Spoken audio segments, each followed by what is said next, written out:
Hi guys, this is a 2019 Hyundai Accent. I'm getting it ready to dispatch it.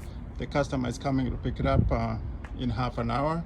I already cleaned it up, vacuumed it, wiped the seats. Everything looks good.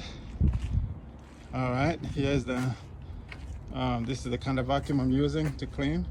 The rag there, I was just hanging it to dry. Everything looks nice and ready to go. I added some photos to just show you how many photos we're taking.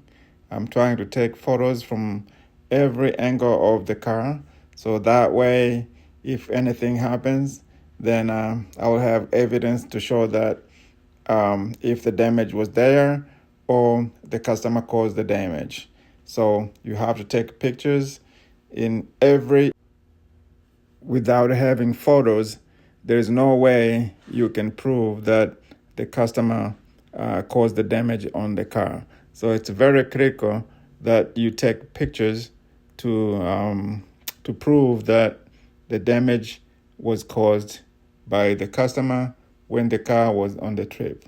So please, if you are interested in doing Turo, make sure you take pictures. For customers as well, before you rent the car, make sure that you take pictures for your own record